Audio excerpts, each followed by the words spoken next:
Keep your voices down because they're taking the time of the next debate. Luke Taylor. I beg to move that the House has considered knife crime in London. Thank you very much, Mr Efford. It is a pleasure to serve under your chairship. Violence behaves like a virus. It spreads among a community and wreaks havoc not just on our streets but on our lives. And in London, that violence has a particularly virulent strain, knife crime. It was once famously said by a Prime Minister in waiting that real action in this area means being tough on crime and tough on the causes of crime. And yet, 3 decades on from those famous words, it has fallen out of political fashion to talk about violent crime as a social issue. As though sociologists and social workers on the ground are too misguided, too soft, even too woke to address the issue. But the notion that we have all been too soft on crime has a dangerous implication. That the surging knife crime on London streets can be punished away with tougher sentences and stronger deterrents.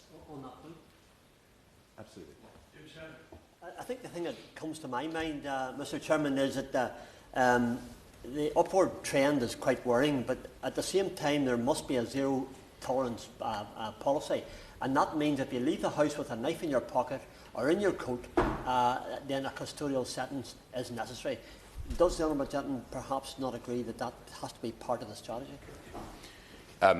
Fully agree, and I think the community-based approaches, which I'll come on to later in speech, will talk about some of that, the recognition of that point. I intend to state the case today that there is a false premise, that successive governments have failed to do enough to invest in a whole-of-society approach to reducing knife crime, that young people are dying as a result, and that if we have any hope of getting a grip on the crisis, then we must get serious about a public health approach and the restoration of true old-fashioned community policing. The pillars of such an approach are threefold. Firstly, we must reinvigorate visible policing by restoring police budgets and get more beats, not just more bobbies. Secondly, we must rescue the early intervention space, protecting it from short-termism and ensuring it has the resource it needs. And thirdly, we must get serious about incorporating a public health approach with greater cohesion between civil society institutions and a willingness to try community and victim-led solutions like restorative justice. Let us start with restoring community policing. The data shows that the number of PCSOs in the Metropolitan Police Force declined from 4,247 in 2008 to a mere 1,215 in 2023. That failure, on the watch of consecutive mayors of both main parties, highlights the scale of the crisis. Because precisely at the time... yes, I will. Thank you very much.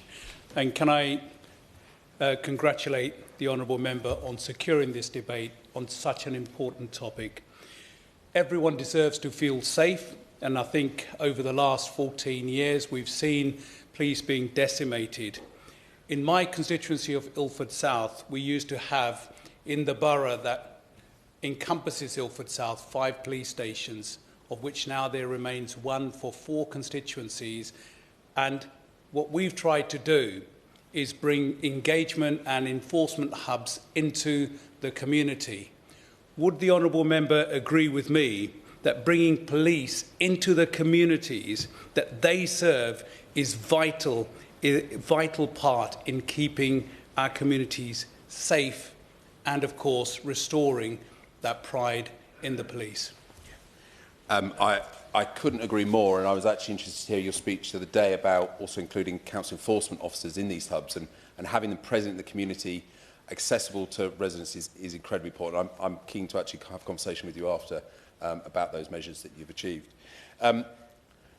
Precisely at the time when we should be getting more police embedded in communities, exactly as the point's just been made, to halt knife crime, we've instead let numbers crater. We know that research consistently shows violent crime dropping significantly in areas where the police are present, visible and proactive. And yet, tragically, when a young man in my constituency, Ilya Habibi, had his life cut short by a knife at just 17 years of age in December 2023, he was just minutes away from a local police station. Just as worryingly, in my constituency and across London, we see safer neighbourhood officers being abstracted from their beats.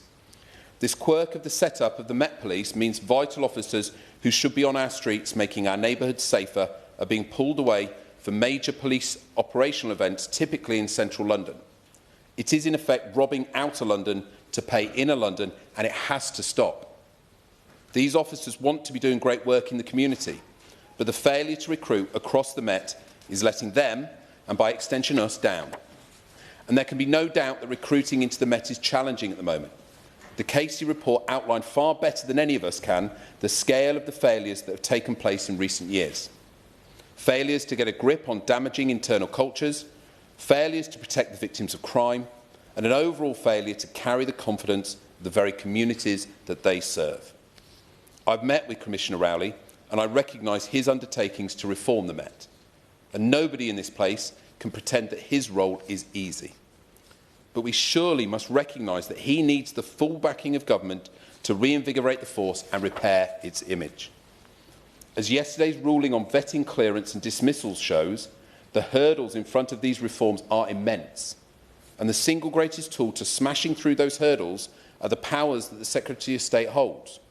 So to bolster a new Met for London and drive knife crime down, it should be a priority of this government to expedite the reforms we all know the Met needs. Because without these reforms, how can we expect recruitment to bounce back? So I urge the Minister to outline today what steps the government are taking to get back to proper community policing, what steps they are taking to work with the Metropolitan Police to reduce abstraction rates, and what steps the government are taking to support Commissioner Rowley as he embarks on his package of reforms. But we cannot look to policing alone.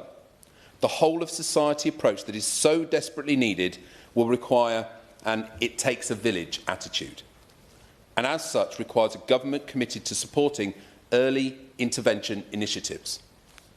A key first step is diversionary programmes, which we know can cut knife crime out before it is allowed to metastasise across our streets.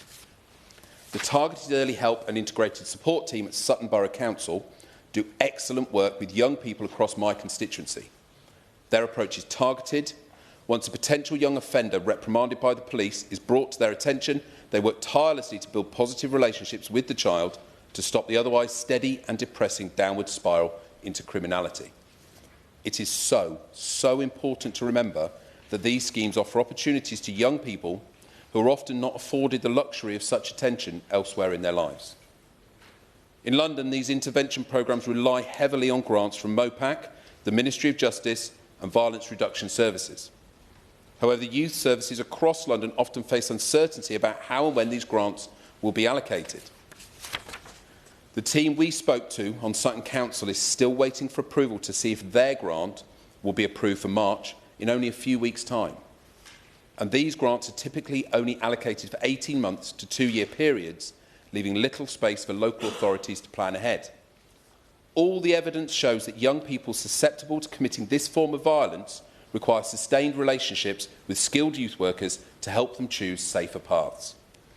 It is a relationship that can take months to form, but acts as a critical antidote to the peer pressure and social circumstances that are otherwise weighing down on the child. So it is utterly misguided to continue with this short-termism.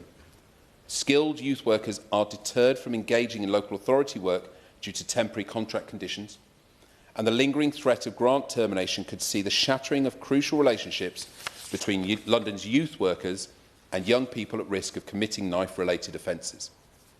Therefore, I'm keen to hear from the Minister if she will consider ring-fencing funding for local authority early intervention services in London, because without this multi-year funding to improve planning and put these services on a more stable footing, this vital first step in preventing knife crime will fall by the wayside. But backing early intervention is just one of the arrows in the quiver of a wider approach that we must shift to, because young people will continue to die if we do not take heed of our Scottish counterparts and finally embrace a public health approach. Famously, in Glasgow, it took thousands of knives off the streets and rallied organisations at every level to intervene before a crime is even committed. It is an approach that breaks down the silo walls between bodies, putting teachers, A&E doctors, social workers, sports clubs and so many more stakeholders in partnership with law enforcement. Absolutely. You're making a really excellent speech, and he's identifying that there's no one solution here, and the Scotland example shows what can be done. But there are some practical measures that can be taken. For example, half of all homicides with sharp instruments are kitchen knives at the moment, and that simply hasn't been tackled. And that might be tackled, or at least the problem alleviated, by encouraging the transition to blunted knives rather than pointed knives. Is that something that he would support? Thank you very much for the intervention. And blunted knives is a very good example of thinking differently about addressing the crimes, and quite often the tabloid approach of looking for popular, big, visible solutions like zombie knives, which are incredibly important, actually misses the statistics of how crimes are most often committed. So it's a very good point to raise. Thank you. The public health approach sees the problem of knife crime in 3 dimensions, and it recognises that violence begets violence like an illness. I return to my argument that violent crime is like a virus, and remind honourable members that when a contagious, dangerous virus broke out in this country half a decade ago, we rallied every aspect of civil society to fight it. Public services, the police and the third sector were all brought together to work as partners rather than in silos, because we implicitly recognise that this is the right way to tackle an emergency that threatens life and limb. So why do we fail so consistently to bring that approach to bear in dealing with knife crime in the capital? A hallmark of this approach is the creation of violence reduction units and their serious financial support by government to make them the hubs of proactive action they need to be. In London, we have done the first part, creating a violence reduction unit in 2018. But its potential remains woefully unrealised.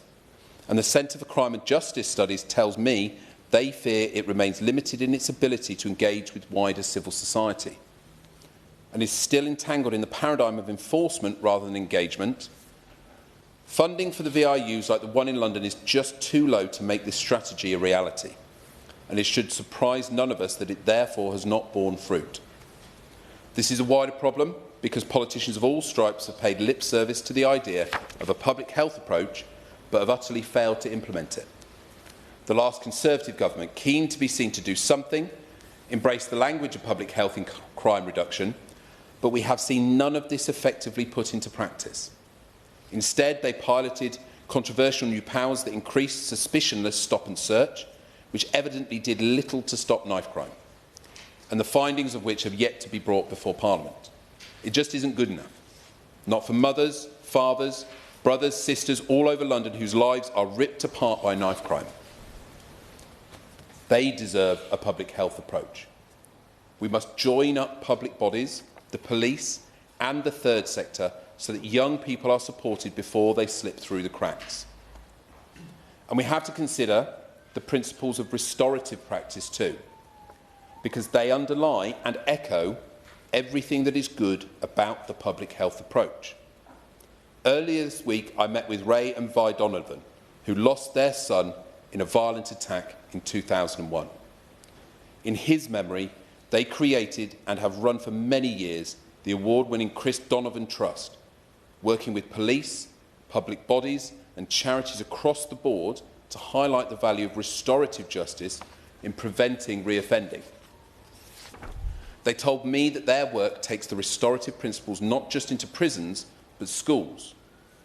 That approach, grounded in embedding empathy and victim awareness in young people, is like a light in the dark in London.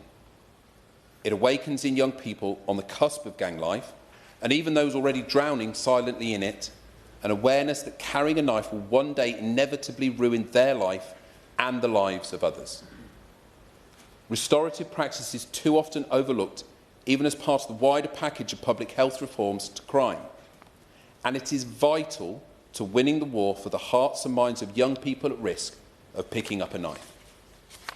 So, I'd ask the Minister to outline if they will consider putting victim awareness on the curriculum and encourage them to publish all the findings of the serious violence protection orders that were trialled by the last government, as well as detailed conclusions of the impact of suspicionless stop and search trials through the knife crime prevention orders. Surely, if these punitive and controversial methods worked, this information would have already been shared. But Parliament deserves to see that in writing so we can hasten the end of this troubled approach and speed up the saving of young lives through a better public health grounded approach. Because too many people are being failed before they even set foot into adulthood. And I think Londoners have had enough of senseless stabbing after senseless stabbing. But the truth at the heart of this crisis is that people carry knives because they fear becoming a victim themselves. And the only way to combat that climate of fear is with a public health approach that actually gets results. And as I reminded this House earlier this month, and do so again now, success in this area is measured in something more important than profit or efficiency. It is measured in lives saved, lives nourished, and lives reinvigorated. Thank you. Before I read the question and call the Minister, I just need to remind the member in charge that he will not have the opportunity to wind up at the end, as is the convention with 30-minute debates. The question is that the House has considered knife crime in London. Minister. Thank you, and it is a pleasure to serve under your chairmanship this morning, Mr Efford. I'd like to start by thanking the Honourable Member for Sutton and Cheam for securing this very important debate. And I would also say that I think we both took part in a Westminster Hall debate a little while ago about knife crime in the West Midlands. And that also was a really important opportunity to shine a light on this very concerning problem. I just wanted to mention the other honourable members who've spoken as well. The honourable member for Strangford, who talked about zero tolerance. My honourable friend, the member for Ilford South, who talked about how important it was to have the police in our communities, vital to keeping those communities safe. And my honourable friend, the member for Hammersmith and Chiswick, who talked about the practical suggestions to address knife crime. And I have said before that I'm willing to look at any of the issues that might help us address knife crime. So I'm very happy to give way. Her time. She's very generous in meeting the Safer Knives group to discuss this issue. I'm not expecting a policy position today, but perhaps she could say when the government would like to come forward with proposals in relation to the scourge of knife crime that's affecting us. I think it's fair to say that we are looking constantly at what more we can do. So although I can't give a timetable for that, perhaps I could reassure my honourable friend by saying it is under active consideration at the moment, and we are keen to look at evidence and to consider what more we might be able to do on the particular point I know he is interested in. I think the honourable member who secured the debate, his contribution powerfully illustrated the depth of concern that there is around knife crime, and I am again very grateful for this opportunity to set out the government's approach to tackling knife crime. And it's important to say that this is a whole of government approach and fits very well within our Safer Streets mission and our very clear objective, which is to halve knife crime over the course of the next 10 years. But I think before I go on to talk a little bit more about those particular policies we will adopt, I want to just remind all honourable members that we must keep at the forefront of our minds the people who are directly affected by this dangerous and, in the worst cases, deadly threat, the victims of knife crime and their loved ones. And they must all be in our thoughts and prayers today and always. And I was really interested to hear of the excellent work of the Chris Donovan Trust, and that I really would like to find out more about that and perhaps meet the Trust to see what more I can do to support them. So, as I've said, first and foremost, this has to be about keeping people safe. It's about ensuring that more families do not go through the agony of that, for example, empty chair at the dining table. Because the tragic truth is that knife crime does destroy lives, and too often the young lives with futures that should have been filled with hope and potential are just lost. And that is why we described this as a national crisis in our manifesto, and it's why we have set ourselves the aim, as I've said, of halving knife crime in a decade as part of the Safer Streets mission. I want to just talk a little bit about the Coalition to Tackle Knife Crime, just to set this in context. The Prime Minister launched the Coalition to Tackle Knife Crime in September, bringing together campaign groups, families of those who've tragically lost their lives to knife crime, young people who've been impacted, and community leaders, united in their mission to save lives. And we are very pleased that there is representation from London on the coalition. And the coalition will work with the government to help us identify the children and young people at risk of being affected by knife crime, help us design the policy changes and reforms that are based on the best possible evidence, and most importantly, tackle the root causes of knife crime. And I hear what the Honourable Gentleman said about education and how important that is. And in fact, I've recently written to the Secretary of State for Education about the review that was taking place on the curriculum and around relationship and sex education to ensure that knife crime and what it means can be part of that review. And I also just wanted to say to the Honourable Gentleman, because to be frank, half an hour isn't long enough for this debate, that I will take away a number of the asks that he's made today and I will come back to him with information and a way forward. Neighbourhood policing has been talked about, and it's absolutely essential when it comes to tackling this most dangerous of threats that we have the resources going into our neighbourhood policing. And few things matter more, actually, than that presence, as my honourable friend referred to in Ilford South, of having that community policing. And that's why the restoration of neighbourhood policing is at the heart of our plans to reform policing, and why we've committed to delivering an additional 13,000 police officers, PCSOs and specials in neighbourhood policing roles. And the Honourable Gentleman will know, as part of the police settlement, we've doubled the amount of money going into neighbourhood policing for next year, up to £200 million to kickstart that neighbourhood policing guarantee. And that will apply to the Metropolitan Police as well. And I heard very loud and clear his concerns about abstraction. But the neighbourhood policing guarantee is about those additional officers who will be in neighbourhoods who will not be abstracted. There will be a named police officer that the community can reach out to. So also, just while we're reflecting on the Metropolitan Police, I absolutely agree with the Honourable Gentleman. They are facing some very big challenges. I think it's important to note progress has been made on the new Met for London plan. Just in recent weeks, the Met came out of the engage process with the inspectorate, the police inspectorate. So progress is being made. And as a minister, I'm certainly having regular meetings with the Metropolitan Police Commissioner and other officers as well to make sure that the Home Office is providing all that we can to support Sir Mark in his work. And I heard Sir Mark this morning on the radio talking about the judicial review case yesterday. And I can assure the honourable member that work is ongoing to deal with the particular issue that he was talking about this morning about. I think we all agree we want to have police officers in the Met and in every police force that are able to do their job effectively, that are properly vetted, and that anyone who cannot hold vetting as a police officer should not be in the police force. So please rest assured that work is ongoing. I want to talk a little bit about Young Futures, which is also something the government is putting forward as part of the solution to knife crime. We know that too many children and young people today are facing poorer life outcomes, including becoming involved in knife crime, because they are not effectively identified and supported early enough, that early intervention.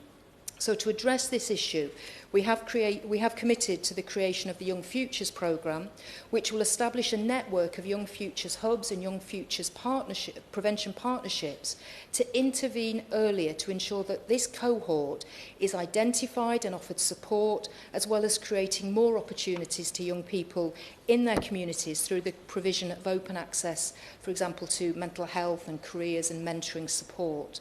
Young Futures Hubs will bring together the support services that tackle the underlying needs of vulnerable children and young people, making them more accessible to those that need them. And these hubs will promote children and young people's development, improve their mental health and well-being, and prevent them from being drawn into crime. As for the Young Futures Prevention Partnerships, they will bring together key partners in local areas across England and Wales to identify vulnerable children and young people at risk of being drawn into crime, map local youth service provision, and offer support in a more systematic way to divert them. And I also note the honourable member's comments about funding and about securing that funding for the long term. So I will reflect on those comments.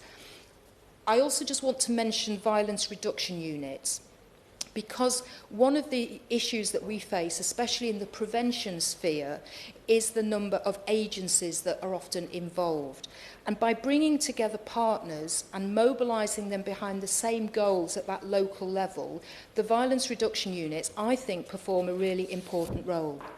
In response to the drivers around violence and knife crime, they have been delivering a range of early intervention and prevention programmes to support young people away from a life of crime.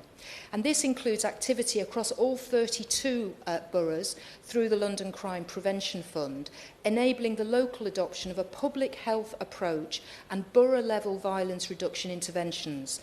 Their programmes span from police custody to the community, some of which members might have seen featured in Idris Elba's recent knife crime documentary for the BBC.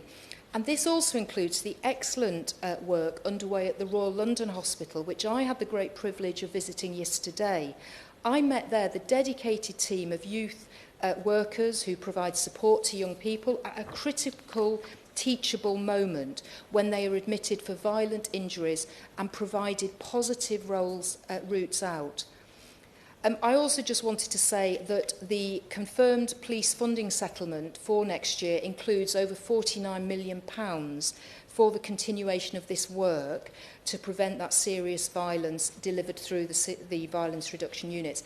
And in London, that amounts to £9.4 million that was announced yesterday.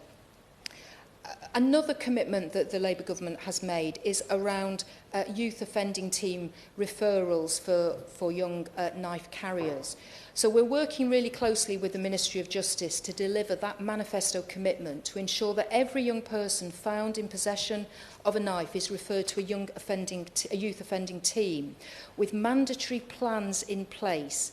And that can include electronic monitoring and custody where appropriate to prevent reoffending. The Honourable Gentleman also referred to stop and search. And I would say to him that I think stop and search is an important tool. I'm very well aware of issues around different communities being searched in different ways. But it can be used in an intelligence-led way, and it can be very fair and effective if it's used in that way. And I think it's worth reflecting on the 12 months to March 2024, stop and search led to 4,048 offensive weapons and firearms being found by the police through stop and search in London. So it has its place, I think, in the arsenal for the police to be able to access. I think I also just wanted to refer to the fact that we've already started to deal with some of the other issues around knives. For example, we've implemented the ban on zombie knives and zombie-style machetes. That ban came into force on the 24th of September. We've had the consultation on banning ninja swords, and we're bringing that forward, and we hope to do that shortly. We've had Commander Stephen Clayman at the National Police Chiefs Council leading a review of online sales, and of course the Home Secretary has announced in the last few weeks that the government intends to strengthen age verification controls and checks for all online sellers of knives at the point of purchase and on delivery. And we've also consulted on introducing personal liability measures on senior executives of online platforms or marketplaces who fail to take action to remove illegal content relating to knives and offensive weapons. So I think, in conclusion, I want to once again thank the Honourable Gentleman for securing this important debate. I think we're all seeking the same outcomes, which are a reduction in knife crime and safer streets. And I think these objectives are very central to the government's plan for change, and we will do everything in our power to achieve them. Order. The sitting is suspended until 2:30. Well done, everyone.